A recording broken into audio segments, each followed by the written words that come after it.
Welcome to Cleveland, Ohio, and the 6th round of the 2003 CART Toyota Atlantic Championship. Today, Burke Lakefront Airport and its infamous Turn 1 await the conclusion of the first half of this, the 30th anniversary celebration of Atlantic racing. Hello everyone, I'm Bob Varsha, and along with Brian Till and Calvin Fish, it's my pleasure to host this afternoon's festivities. And as the field takes to the track on a beautiful 85-degree day with a breeze blowing in off Lake Erie, here's a look at the starting lineup. On the pole, the championship leader, A.J. Allmendinger, starting alongside Michael Valiente, both under the track record. It's always difficult to win races in the Toyota Atlantic Championship, as competitive as it is, and A.J. Allmendinger knows that. He's already won 2 races from the pole so far this season, but A.J. with Turn 1 here at Cleveland, starting up front, has to be a big advantage. Oh, for sure. Everybody knows the history of Cleveland and how tight Turn 1 is. And we've had 2 victories this season. And if you lead the mess into Turn 1, you're all right and you can get through it. And that's why you don't want to start in the back of this field.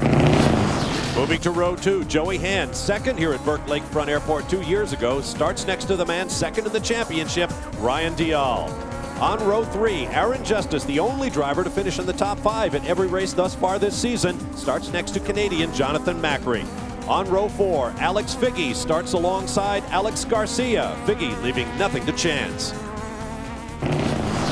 Race car drivers are superstitious, and Alex Figge is no exception. Just look at his shoes. One day he got them mixed up, drove the car this way, and it worked, and he's driven that way ever since. And Alex, you guys have been knocking on the door all year long. It's got to bust open for you at some point in time. It seems like it. It seems like it. But there's a lot of good teams, a lot of good drivers, and you know, we're just trying to do our best like everybody else, and I think we're right there. The car's been really, really fast, and I've been feeling more confident, and you know, I like to keep you on your toes with all of my fashion statements. Talk about being on your toes. How about Alex Garcia? In practice earlier today, he was riding the ragged edge when the car suddenly swapped ends on him, and after a neat 360 spin, he simply dropped the clutch, continued on his way. On row 5, Stefan Waugh of Canada starts alongside Danica Patrick, driving for Ohio-based Team Rahal. On row number 6, Kyle Krizeloff starts next to Canadian Eric Jensen, and Krizeloff has had an interesting day thus far. In the warm-up, coming through the high-speed turn 9, he got it all wrong and took a wild ride into the infield. Sustaining damage to the car, but the Doricott crew got it fixed, and he is on track. And on row 7, Philip Fair of Canada starts alongside Luis Diaz. Calvin Fish. Well, for Luis Diaz, it's really had a season that has not really fulfilled promise. Remember, last year he had 2 wins, and he comes back for this year with a championship-winning Doricott racing team. Other than a pole position at round 1, it's really been a downhill slide for this young Mexican. 6th position is his best finish, and he sits 9th in points. But here at Cleveland, it really looked like it turned things around. On first day qualifying, he provisionally sat on the outside of the front row. But yesterday in morning practice, he had a big off. The team didn't think there were any consequences from the off, but then in qualifying yesterday afternoon, he slowed the car down a lot, all the way down to 8th position on the final grid. And last night when the team were checking things out, they found a crack in the monocoque that had to be changed. That's the good news. The bad news is he now starts from the back of the grid, Bob. You saw his team owner, Phyllis Doricott, looking on for that adventure. Now let's take a look at the track with Brian Till. 2.1 miles, Bob. 10 corners, the best places to pass. That dangerous Turn 1 and Turn 9. Every corner on this racetrack other than Turn 1, 100 miles an hour. Field is making its way through the Turn 9-10 complex. The safety car is off, and we are ready to go racing at Burke Lakefront Airport in round 6 of the Toyota Atlantic Championship. Looks like they're going to give him a late green, a lot of jockeying there at the start, and here's the run down to 1. Hold your breath. Very tightly packed, and look at all the racing lines they're taking as they head for Turn 1. No, Allmendinger got a great start, and so did his teammate Aaron Justice, who got inside Hand. Justice up to 3rd. On board with Danica Patrick. Looks like everybody got through clean, but it is always interesting down there. Now we're going to go 3 wide into the 100-mile-an-hour Turn 3. And up front, Valiente is challenging for the race lead, and he takes it. And he's got it. I mean, what a bold move here at the start. We talk about how fast those corners are. All 3rd and 4th gear corners, but look at Allmendinger coming back on Valiente. We've been hearing all weekend from the drivers about how it takes some time to get the tire temperatures and by extension, the air pressure's up in these Yokohama tires. But Michael Valiente looks very good on what are essentially cold tires. Well, Valiente, don't forget, has the experience over Allmendinger in these types of cars, so you would expect it. Oh, we've had a Someone's crash. into the wall at turn 8. Looks like Figgy, I believe. Hard to tell from here. The one turn with a wall ready to grab you on the outside. Everywhere else, a mistake can be gotten away with. That's down in turn 8. It's a third gear corner. Like you said, Bob, the only wall that you can really make contact on the racetrack. Third gear, over 102, 103 mile an hour corner. Let's see. On board with Figgy now. Through Here 7. Comes.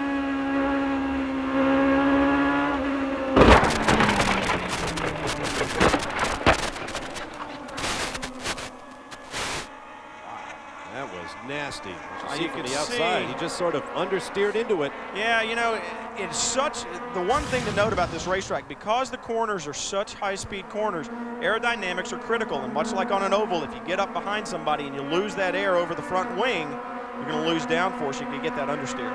See the CART Simple Green safety team immediately attending to Alex Figgy. That is a Calvin Fish. Here with Tyler Tadovic. Did he have a chance to talk to you on the radio? I know it sounds like his radio broke, but it looks like he's okay. Tough deal, tough deal. Well, that's all they've got to say right now. Very difficult. As you mentioned, Bob, the tire pressure situation was critical. A lot of the teams have been experimenting with raising the tire pressures so the car's a bit more stabilized on these opening 2 laps. But the guys were really pushing hard, and Alex Figgy expected a good run today. It's not going to happen. That it is not. Of course, the first thing that the safety crew asks a driver when they get to him is, are you all right? We'll wait to see how Alex Figgy fares. We'll be back with more of the Toyota Atlantic Championship from Cleveland. Coverage of the 30th anniversary season of the CART Toyota Atlantic Championship, the elite of the Champ Car development ladder, is being brought to you by Toyota. Get the feeling. Who invite you to visit the Toyota Atlantic Championship website at www.toyotaatlantic.com. Welcome back to Burke Lakefront Airport. Bob Varsha along with Brian Till and Calvin Fish. There you see the reason we are under caution as the Simple Green safety team clears away the wreckage of Alex Figgy's car. Let's get to Calvin Fish in the pits. Well, Joey Hand, who qualified really well here, has had a problem here on these early laps, Bob. Problem with the right rear, but the problem trying to get the wheel off. The pin had got damaged. They couldn't get it out, and they're trying to change this wheel right now, but unless they get a move on here, he could go a lap down. Field is now halfway around this lap. They've got the tire off finally.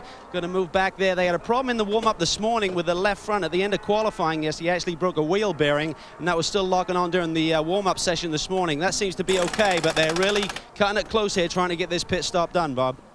The field is coming up. The pit entry straightaway headed for turn 9. They're going to have to get him going. Meanwhile, let's take a look at what happened to Alex Figgy on lap 1 of this race. We'll look first from the onboard camera. This is Kyle Krizelov's camera. There you see Figgy up ahead, impacting the wall. From outside, left of your screen, there's the impact. It looks like it just the last couple of feet before he gets to the wall, the car just slides. It just understeers off to the outside. Not unusual on cold tires. Now on board with Figgy. Looks like he felt his hands never wavered. Looks like he felt he had the right line. Yeah, and that's why I think the front end in those last few feet, I mean, once again, this is a corner that's well over 100 miles an hour, and you get in there and you come across the crown. Don't forget that all these roadways, these runways out here are crowned so that the water will run off to the outside. As you cross that crown, it's now off camber, and any handling difficulty that you have will be amplified as you go across the crown of the road. And if he had that little bit of understeer as he came out, he's sitting there thinking, I got it, I don't got it. And right at the last minute, you saw him take his left hand off the wheel, which is a good thing. Figgy came in 6th in the championship, having finished in the top 7 in all 5 races thus far in 2003. Back to Calvin Fish. Down here at the Roosport pit, and Carl Russo watching the procedure here. Aaron is just having a great run. He's never seen Cleveland before, qualified 5th, and really had a storming first lap. Yep, I think Aaron is showing what he had, which we didn't get a chance to show in qualifying. He's felt confident all weekend. They've done a good job. It's a very tight field. So I think AJ and Aaron are both in good shape this race. We're looking for both of them to get on the podium. How about Valiente? He's come back real strong here. Well, I think that's a demonstration to the whole series. I mean, what you have is a set of drivers that are not going to give up, even when they're down. Look at Joey, look at Michael, look at Ryan. All these guys are tough. Well, I think we're going to see a barnstormer here this afternoon, boys. That we are, and you notice Aaron Justice has assumed second place, so he got by his teammate A.J. Allmendinger in all the ruckus raised by Figge.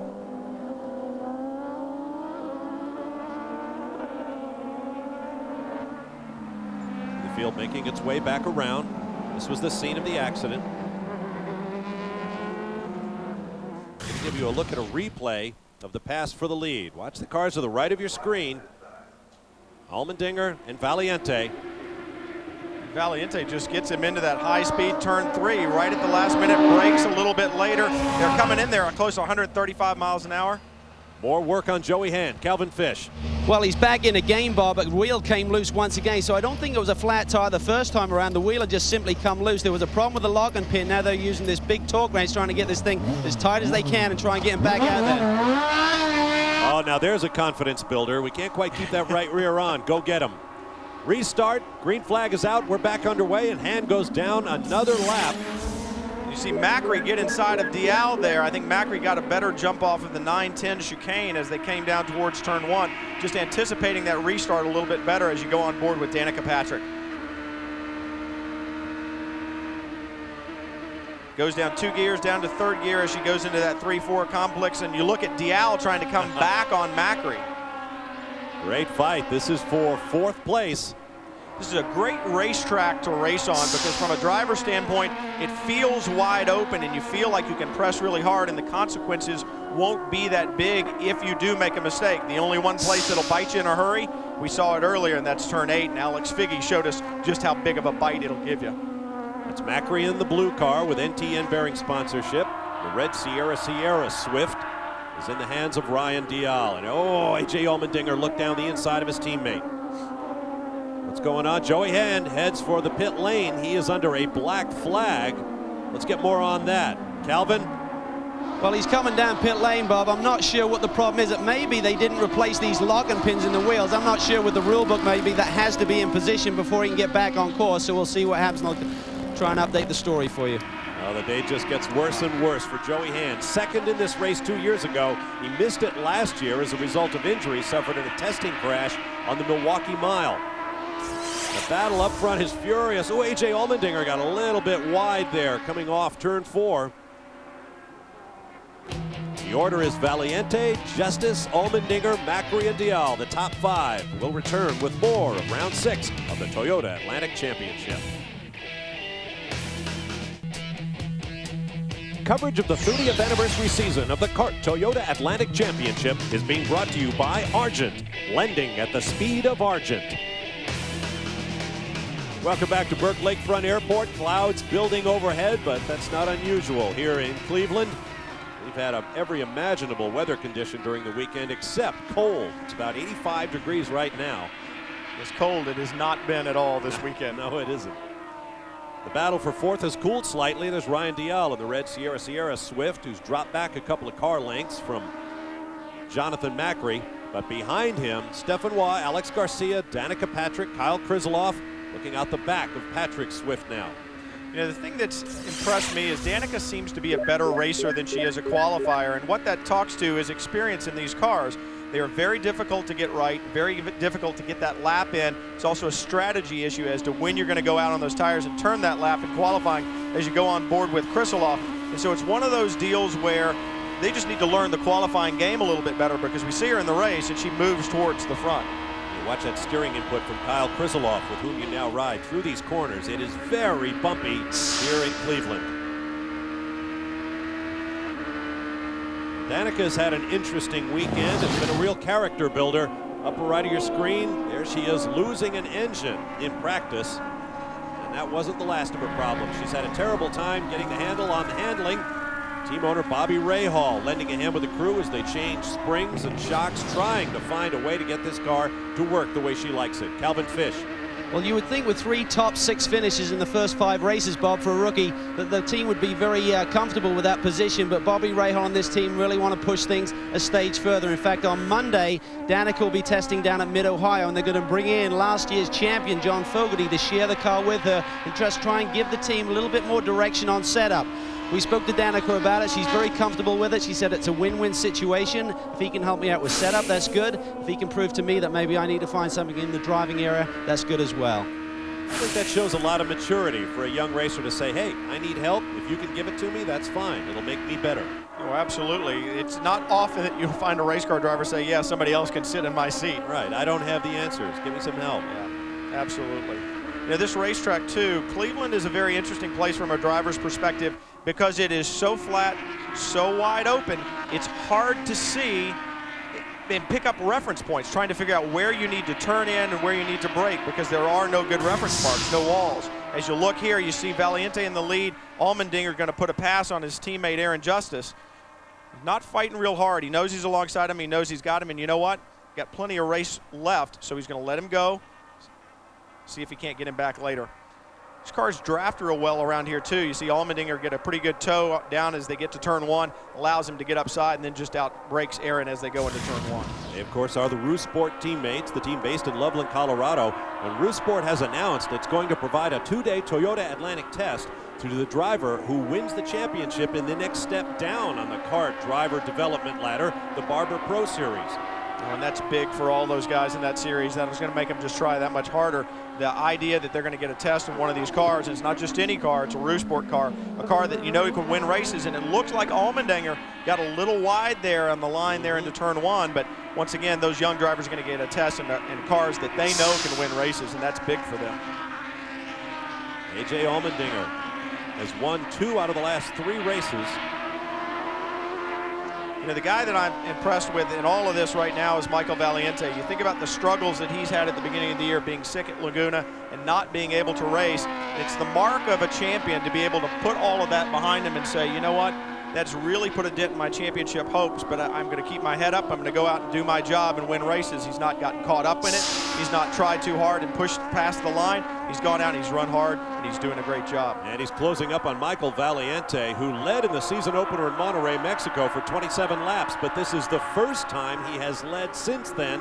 He finished 4th here in Cleveland a year ago. Calvin Fish. Down here with Ricky Cameron overseeing the progress of Michael.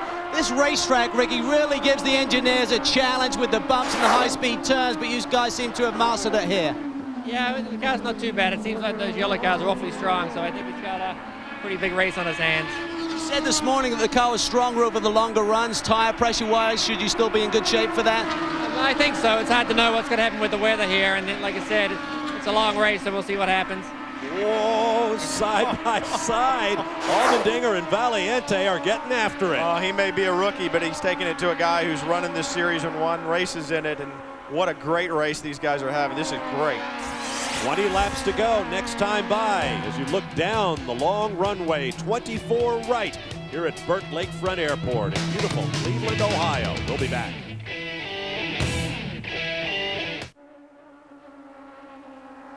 Welcome back to round 6 of the Toyota Atlantic Championship. Bob Varsha along with Brian Till, Calvin Fish, and we have a new race leader as A.J. Allmendinger has gotten around Michael Valiente, and the Canadian is immediately on the attack to take the position back. And I think Allmendinger is going to get it again. And the guys that are benefiting from all of this are Aaron Justice. Look at Justice coming up behind Valiente here. Oh, what a dogfight. And Michael Valiente from Lynx Racing has a squadron of Rousport Yellow Swifts attacking. Oh, and Macary's come with him, and Dial right behind it. It's gone from a 2-car battle into 5 cars for the lead now. I'll call it a brace of Rousport Swifts, but I'm sure it's a squadron to Michael. Oh! That's Aaron Justice. Didn't see what happened at turn-in. There's the Rousport crew looking at the same pictures you are.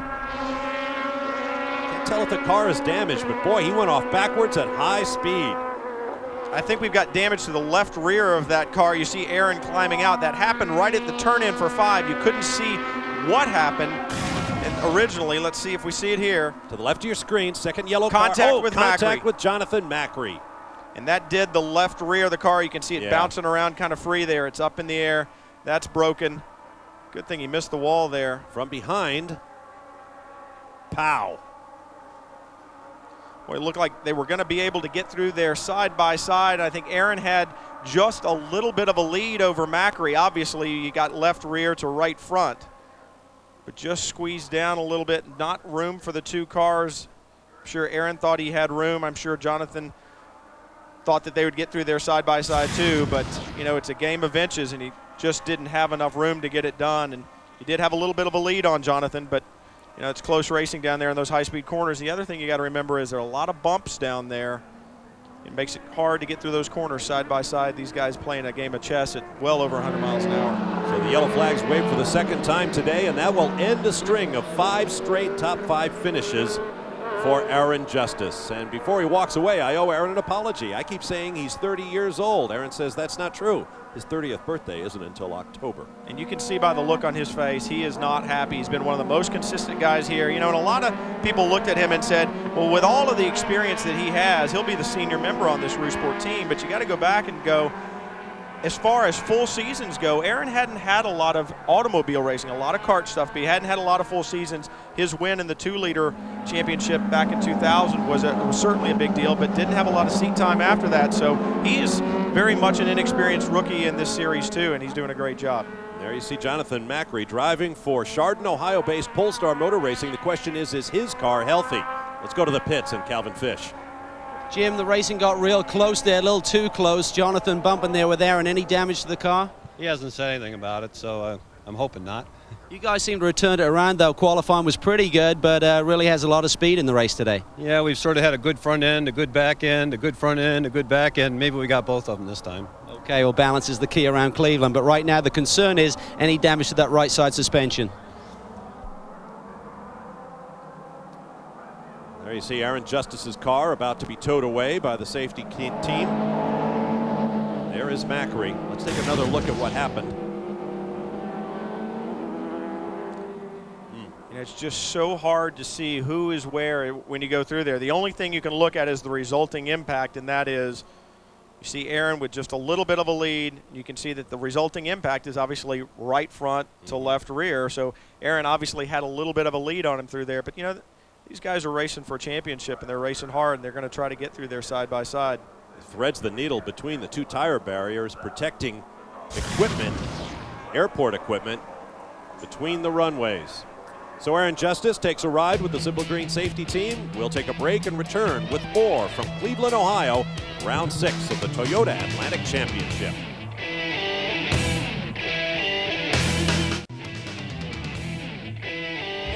Coverage of the 30th anniversary season of the CART Toyota Atlantic Championship is being brought to you by Yokohama Tires.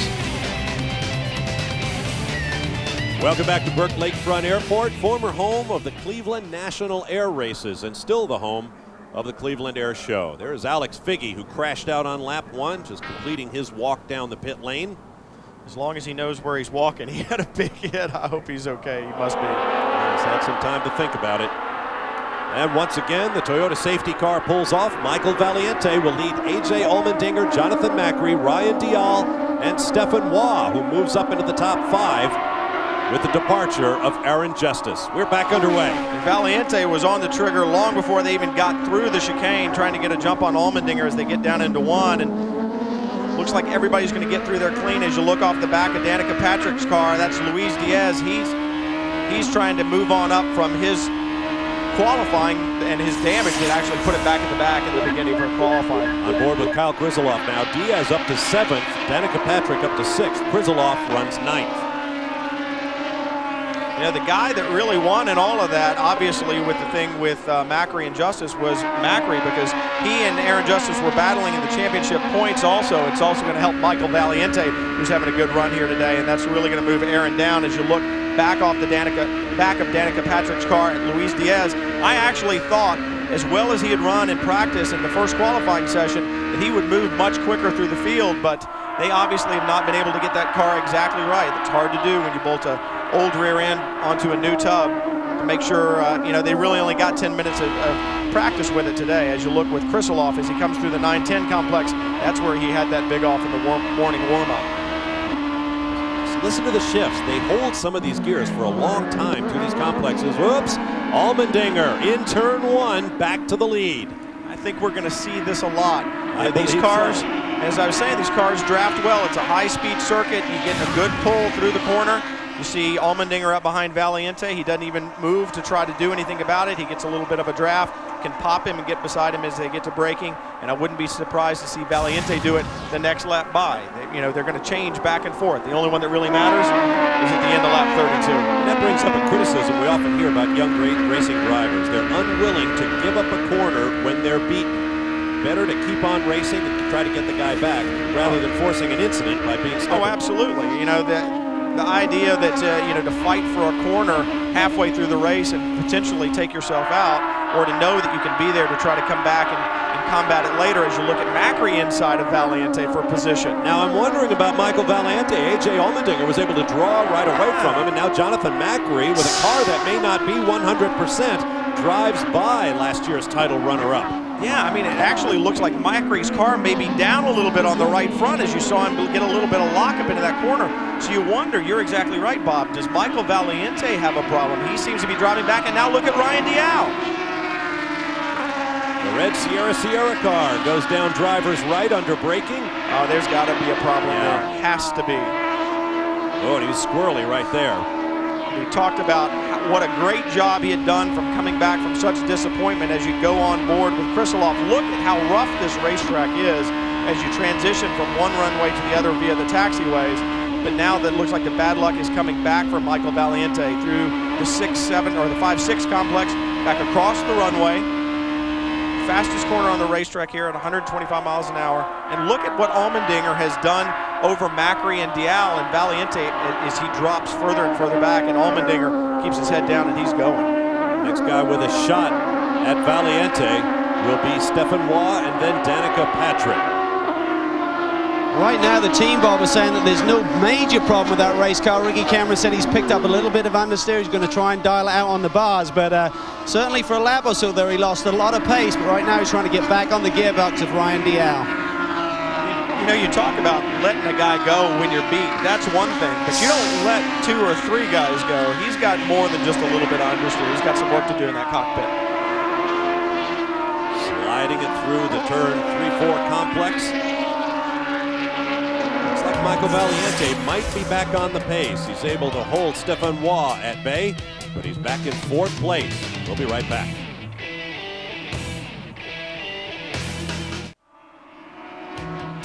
Welcome back to Burke Lakefront Airport, Cleveland, Ohio. Bob Varsha, Brian Till, and Calvin Fish with you for round 6 of the Toyota Atlantic Championship, the Argent Mortgage 100K.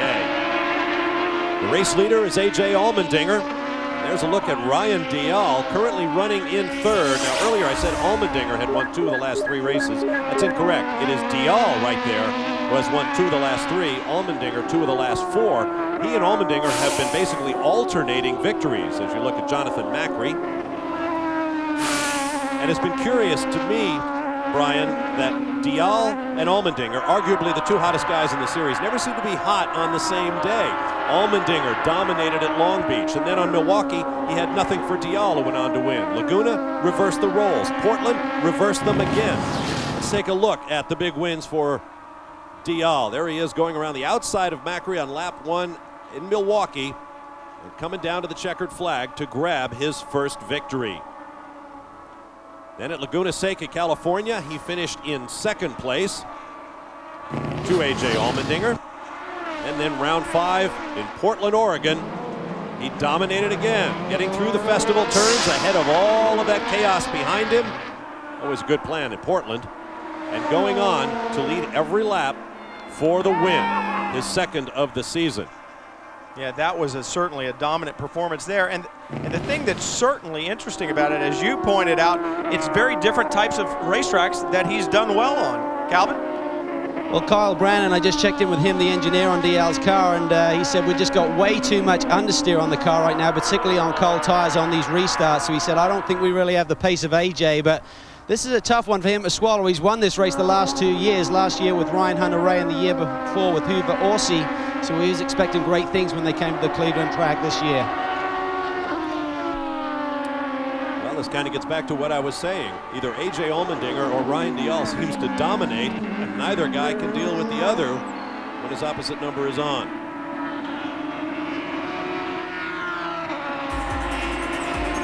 Let's look back last year. Kyle Brannon was crew chief for Ryan Hunter-Reay, now a Champ Car driver. Look at these creative lines.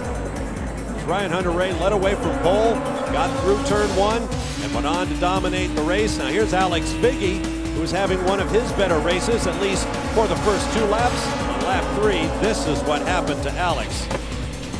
As he got together with Roger Yazakawa, watch this, flying over him, almost flipping over, and getting into the innocent bystander, Sepp Koster. This thing is spectacular every time I see it. Wow. There was no catching Ryan Hunter-Reay on that day. He went on to claim the win, and then went on to drive in the Champ Cars this season for team owner Stefan Johansson. That shows you why Kyle Brennan is disappointed in the performance that they've had. As you go back with Michael Valiente, it looks like he may be coming slightly back towards the front, but he still doesn't have anything for Dial. He runs in 4th place right now. Let's take a look at what's been going on with Michael Valiente. First passed by A.J. Allmendinger for the lead, and then almost immediately, 1 lap after, Jonathan Macri went by, and then Ryan Dial a short time after that. And they didn't have to work real hard to get by him. They caught him relatively easily and got by him. So hopefully he's been able to work with the sway bars in the cockpit and make the car a little bit better, but trying to claw his way back up, it's going to be difficult to do. He's running pretty much on the pace of the guys in front of him, but once you lose that ground, making it back up becomes very, very difficult, even if you're just a little bit quicker than they are.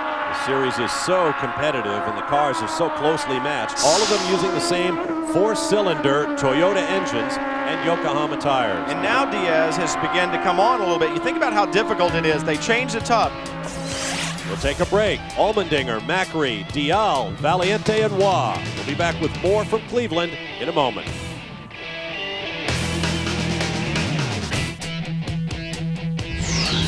Coverage of the 30th anniversary season of the CART Toyota Atlantic Championship is being brought to you by Argent, lending at the speed of Argent. Back in Cleveland, on board with Danica Patrick. Lots of clear track ahead of her around Burke Lakefront Airport. She runs in 7th position. She's just been passed by Luis Diaz, who's been making his way from the very back of the pack steadily toward the front. We talked about Diaz and how difficult it is. They didn't just roll a backup car out. They cut the car in half, basically took the new tub and bolted it onto the engine and transmission that he had been running. And that's really difficult because they made up real well, but they don't always behave the same. So they really kind of rolled the dice on that. As you look at Danica come into turn 1, look, no reference marks. It's flat as can be. You see some braking references, but trying to pick out a turnout there, very difficult, down to about 50, 55 miles an hour in 2nd gear through there. She'll get up to about 130, 135 miles an hour as she goes into the turns 3 and 4 complex. She'll go down to 3rd gear, about 100 miles an hour through here, and look at the bumps. Watch her hands. She's about 7 seconds behind Luis Diaz, who is rapidly closing the gap on Stefan Waugh for 5th place.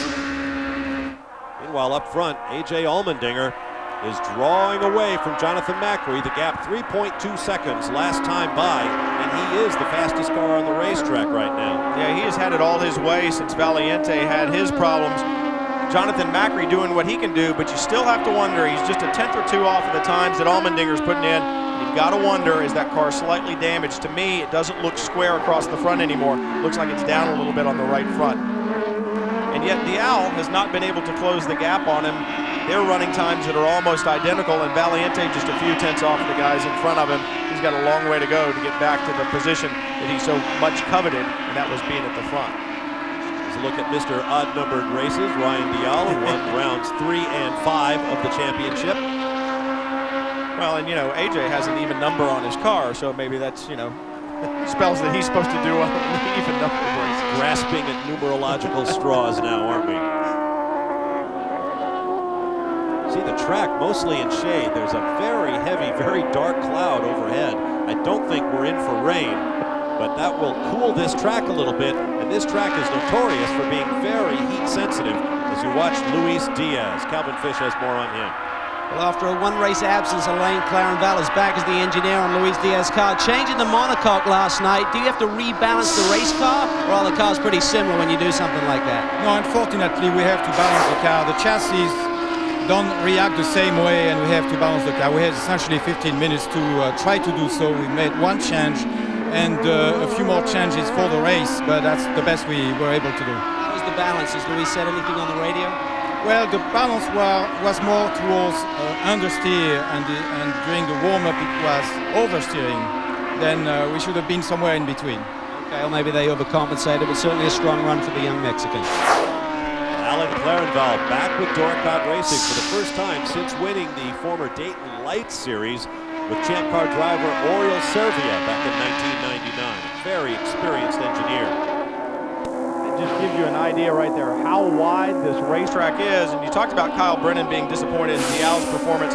He didn't give him a better setup. And you talk about how weather sensitive this racetrack is. It has now gotten cloudy, and the weather has changed considerably from where they've run. And you go back on board with Krisaloff as he comes through the turn 6-7 complex, one of the fastest corners on the racetrack right here. We saw drivers have some problems here in practice the other day. Oh boy, that bump is just so huge. Oh. But this weather, as the weather changes, and these Yokohama tires, very difficult to stay on top of it. You're off a little bit. As competitive as this series is, you're off several positions. Flashing by the cones that mark the pit entrance through turns 9 and 10 and onto the start-finish straightaway. A beautiful view from overhead Burke Lakefront Airport. We'll be right back. Welcome back to Burke Lakefront Airport, where for the third time today we are under a yellow flag, and it appears that will be the way the race will end. The reason for the yellow was a pair of separate crashes that did substantial damage to the cars of Stefan Waugh, whose mount you see there, and Luis Diaz. Diaz to the right of your screen, following Waugh down into turn 8, and watch what happens. See Waugh get loose over the bumps there. He spins, Diaz reacts to it, locks the front brakes up. When he does that, he has no steering. The car slides out and into the wall. Joey Hand comes through right at the end there. Joey got through too. Just what he needed was a little more bad luck. Big impacts on both of those cars, but you saw the lockup on Diaz's car. That one didn't need to happen. It's hard not to get on the brakes too hard there because you see it all going bad in front of you, but you got to keep those front wheels turning in order to get the car to turn. So just a difficult position to be in. As you saw, huge impacts to Calvin Fish. Well, for Luis Diaz, the season just can't seem to get going. What happened out there, mate? Well, it happened. I was catching Raw, and unfortunately, we were very close. And I mean, turn 8, he barely was losing his car, and I couldn't avoid his car. And unfortunately, I have to choose the left-hand lane, and unfortunately, I crashed. I didn't have enough space to cross. Well, extremely frustrating for this young man. Last year he made his Champ Car debut. Great things expected this year. They just need a bit of luck, guys. With that, the white flag waves, 1 lap to go, and we're getting word that there is rain falling rather substantially down in turn number 8, the scene of the accident. So unfortunate for Luis Diaz. It's like Calvin said, he's done such a good job. And look at the rain. You can see it coming down. This racetrack is so long. Obviously, it's a very long runways to land jets on, in that it's raining on one end of the racetrack and it's dry down here where we are. But as I mentioned earlier, it's just a passing cloud. As you can see, it's almost sunny here at the entrance to pit lane. And the guys are probably glad they're under yellow right now. You wouldn't want to have to negotiate that if you were on in racing conditions. You show up on a racetrack like this, and there are other racetracks in the country that are this way. Road America is a track that's very long. It can be raining in one part and dry in another. When you get into it at speed, you can do ugly things. On slick racing tires. And turn 8 has done ugly things anyway to people today. So. Off the final corner they come. And A.J. Allmendinger will collect his 3rd victory of the season and further fatten his lead in the championship as the season reaches the halfway mark at the end of today's race here in Cleveland. Unofficially, Jonathan Macri finishes 2nd despite his coming together with Aaron Justice. Ryan Dial finishes 3rd, followed by Michael Valiente, and Danica Patrick moves up into the top 5 to Calvin Fish. Well, another great day for the Rousport team. Disappointment for Aaron, but Jeremy Dell, you have to be pleased, third win of the season. I'm really disappointed for Aaron because Aaron drove the race today. We know that he's capable of driving. He's really struggled this year, even though he's 5th in points, but he's on it now, and we all know that, and it's sent a message to the rest of the paddock. And AJ, he just did what he does, and it's amazing. And once he was able to get by the shenanigans there, he just stretched it out 2 or 3 tenths a lap and laid one down there near the end. And I'm really proud of all the guys. Well, they certainly have control of everything. Even the weather is now starting to rain, boys.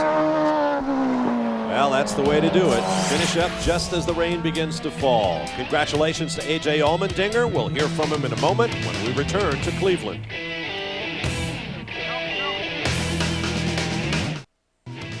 Coverage of the 30th anniversary season of the CART Toyota Atlantic Championship. The elite of the Champ Car Development Ladder is being brought to you by Toyota. Get the feeling. Welcome back. It may be sprinkling, but it's not about to rain on AJ Allmendinger's parade here in round 6 of the Toyota Atlantic Championship. Let's go to Calvin Fish. AJ takes his third win and increases the championship lead. Those first few laps were dynamite. Oh, man. I mean, I didn't get a great start, and Michael got a great run and made a move on me, and then Aaron, he got a great run on the back straightaway, and knew my car was good. Rousport gave me a great car all weekend, and it was just a matter of getting back in my rhythm, and you know, that was fun. Michael and I mean, I like to thank him racing me clean. I hope he feels the same, that I raced him clean, but awesome for the points, third win, Rousport, yeah! Super job, mate, well done. Yeah. Thank you. Woo! Well, he doesn't need any work on his enthusiasm, does AJ Allmendinger? He earns the bonus point for most laps led in the race, leading 17 laps over Michael Valiente's 15 as we look at the final results. Allmendinger's third win of the year. Macri finishes second, Dial third, followed by Michael Valiente and Danica Patrick. Alex Garcia, Kyle Krizeloff, Philip Fayer in 8th. I believe Joey Hand was the last car circulating at the end. Let's go back to Calvin Fish now. Well, a great run by Jonathan Macri here this afternoon, all the way to second place, but the racing was close. Talk about what happened with you and Aaron over there. I just got a real good run on him coming out of 3 there, and I just kind of looked down the inside and was going for it, and under brakes I was able to move down inside of him, and he just turned down and didn't quite give me the room that I needed to make it, and we ended up making contact, and I mean, he was the one that got the worst out of it. Well, certainly a great day for Jonathan Macri. No damage to the car. He really had a strong run at the end there, Bob. And that is remarkable that the car was not damaged in that collision with Aaron Justice. Let's take a look at how the rookies fared in the BG Products Rookie of the Year chase. AJ Allmendinger started first, finished first. He is simply tearing up this championship. There you see the other results as we go back to Calvin. Ryan Dial, you've had 2 wins, another podium finish. How was the car today? Not as good as the guys in front, unfortunately, but you know, points is what wins championships. So we knew first practice session that we were going to struggle this weekend. So we're happy enough with the podium, but I think we've got some work to do. Well, he was looking for this rain to maybe become a little bit heavy. He was dynamite in the rain at Portland, Bob. No question about that, Calvin. Now let's take a look at the championship as things stand at the halfway point of the season. That's David Empringham, a 2-time former series champion who works with Ryan Dial. AJ Allmendinger now 15 points ahead of Dial for the championship. Jonathan Macri now 22 points out. Aaron Justice suffered today. He drops to 4th, 37 points out. Michael Valiente 38 back with lots of work to do in the second half of the season. Final thoughts, Brian Till? Well, AJ Allmendinger didn't get the time lead that he needed, but you know, a victory is a victory. Not a big gap, but it counts. For Brian Till and Calvin Fish, I'm Bob Varsha. We want to remind you, we begin the second half of the 30th anniversary season of the CART Toyota Atlantic Championship from Toronto, Ontario. So join us Saturday, July 13th at 4 p.m. Eastern Time. Until then, so long from Cleveland.